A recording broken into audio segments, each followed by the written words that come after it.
Verse 16. Then she laid up his garment by her until his master came home. So she kept the garment, understandably, right? Because this is now the proof, till Potiphar came home. Verse 17. And she told him the same story, saying, the Hebrew servant, whom you have brought among us, came in to me to laugh at me. But as soon as I lifted up my voice and cried, he left his garment beside me and fled out of his house.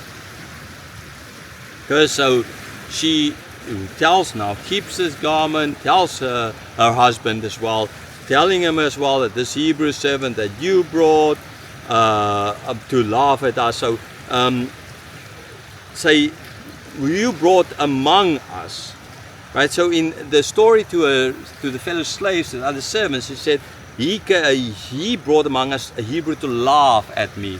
Okay, so as Potiphar brought this guy Joseph there to rape her.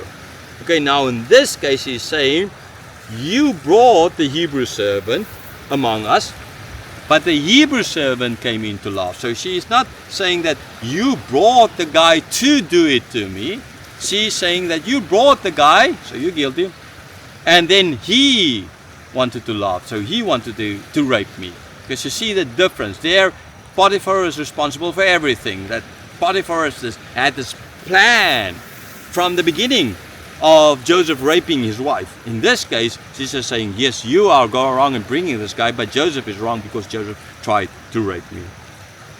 Okay, so understandably she can then imply that, okay, either you're wrong in all of this, or you kind of didn't know, didn't expect, and therefore in the first case, she implies that he is, to the servants, that he is guilty in everything. He knew this is going to happen. This was his plan. And this case is like, you know, you brought the guy in, but I mean, maybe you didn't know that it's going to happen. He did this. Okay, so see the difference. There is a difference in how because she's not going to just say, you're the guilty one, you made this plan. Because, I mean, he knew that this was not his plan. Okay, so she could not say that, because then he would know as well that she's lying. Or maybe then she's lying about the rest as well. Okay, so verse 18. But as soon as I lifted up my voice and cried, he left his garment beside me and fled out of the house. So again that part. So it's again this idea of he left. So I took off the clothes. She didn't expect anything, and then he tried to rape her. Then she understood what's going on. So then she cried, which again we know from the story that Moses told us before how it happened. This is a lie. Now, if this was true, right, if Moses is trying to portray that, well, actually trying to make Joseph better than he was, and if actually Joseph was, in fact, then God would not have blessed him, and he would have been still stuck in prison. Of course, God would not, yeah. So, that kind of as well imply that not only, but this is how it happened. This is really how it happened. He's not just trying to make Joseph look good. Verse 19. As soon as his master heard the words that his wife spoke to him, this is the way your servant treated me, his anger was kindled. Okay, so understandably, his anger was kindled. Now, a good question is, was his anger kindled at him, at Joseph, or his anger kindled at his wife? His anger was kindled, that we know. Okay? Against whom? I think Potiphar knew his wife, and I'm pretty sure Potiphar could hear a number of times that his wife, because she did it often, tried to get into Joseph's pants, kind of idea. So I think, especially we're going to see how he then ultimately treated Joseph. The fact that the anger was kindled, it could have been maybe against both, because maybe now she is right. Okay, and then he's rightly angry at Joseph. But he knew his wife, and like I said, so the chance of it being wrong, that she is lying, is pretty big. So he's angry at her as well. Then, if she is lying, man, gee whiz. If he did this, then so in both sides his anger would be kindled against both. If Joseph is not guilty, then his anger against Joseph is not justified. Against his wife justified. If his wife is not guilty, then his anger against Joseph is justified. So whichever way it's going to go, we know. And so I think if you look at how he's going to treat Jacob, and maybe he was more angry at his wife than anything else.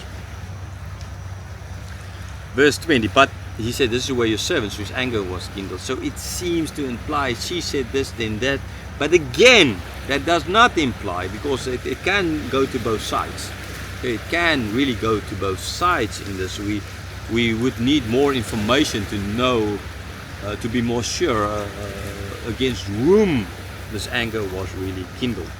Verse 20, and Joseph's master took him and put him into the prison, the place where the king's prisoners were confined, and he was there in prison. Okay, so he put him in prison, right?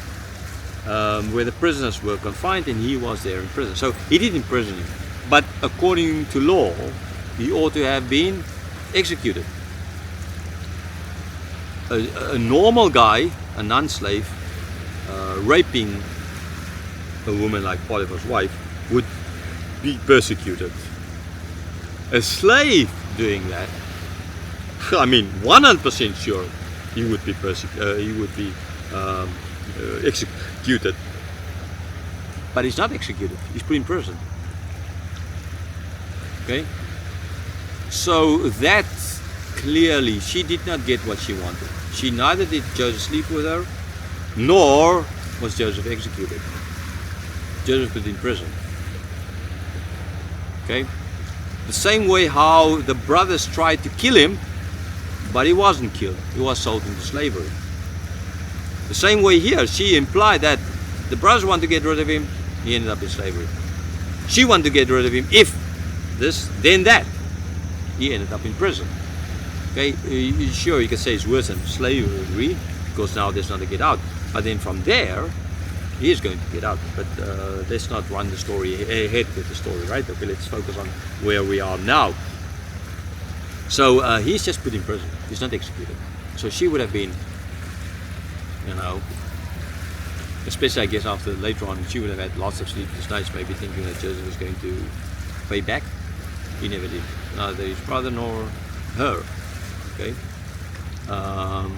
Anyhow, so Potiphar, I would think then, kind of didn't trust his wife. Otherwise he would have executed Joseph. Especially since his anger was kindled. And people do stupid things when anger are kindled. And so if his anger was kindled against Joseph, then he would have most likely executed him. Like Judah wanted to burn Tamar in the previous chapter. For the same kind of reasons. But he didn't. He put him in prison. Okay, so I think his anger was more kindled towards her, but he couldn't do anything, right? Because she is his wife, and it will look back bad on him then ultimately. And you need to keep up the appearances, right? You need to keep up the appearances, and keeping up the appearances never a good idea. And so this is, he had to, from his point of view, he had to put him in prison. But at the same time, he knew most likely that Joseph is not guilty, and his wife is actually the guilty one. Verse 21, but the Lord was with Joseph and showed him steadfast love and gave him favor in the sight of the keeper of the prison. Okay, so again we see, yes, he's in prison, but God is with him. And again, like with Potiphar, he found favor in the eyes now of the keeper of the prison. Right? So because of God, because Joseph neither with his brothers nor here did anything wrong, deserving of what? Okay? Right, so again, I would say this shows well that Joseph was not boasting about his dreams in chapter 37.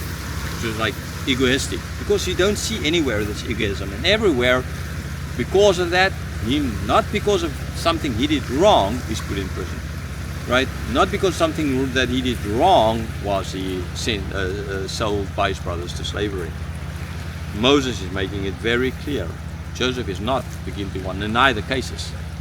They need to give an account of their sins. Like Potiphar's wife ultimately would need to give an account of her sin. She was wrong, they were wrong. Okay. So again, God brings him up, even here in prison. God is with him. Verse 22. And the keeper of the prison put Joseph in charge of all the prisoners who were in the prison. Whatever was done there, he was the one who did it.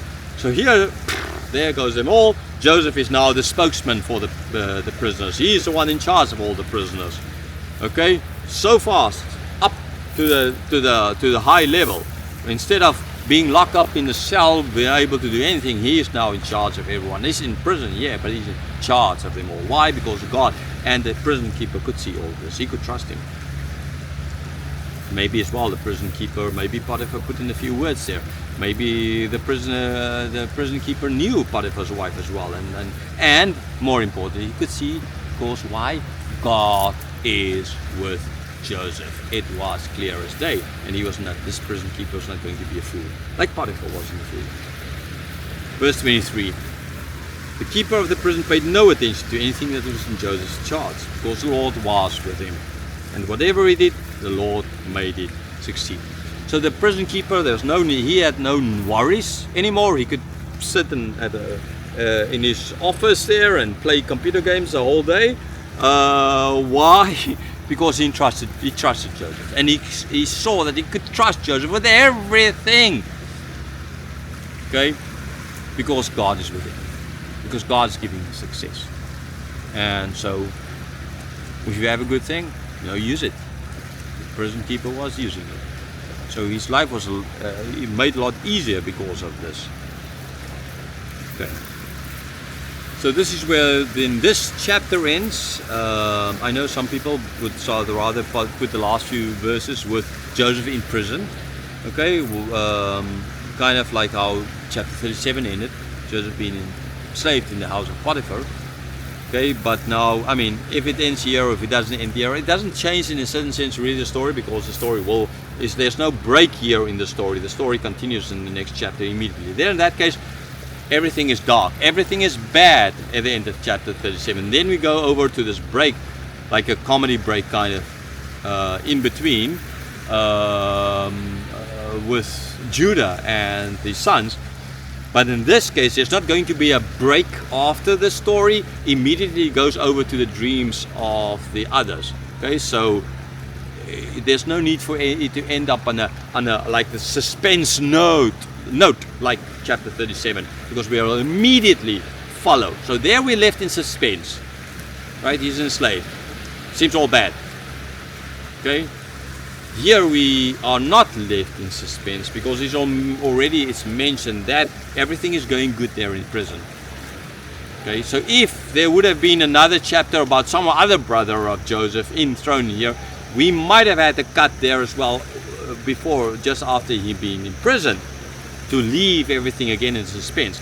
But since it's not going to happen like this, there's no need for the suspense. We immediately get the answer. God is with him. All is good there.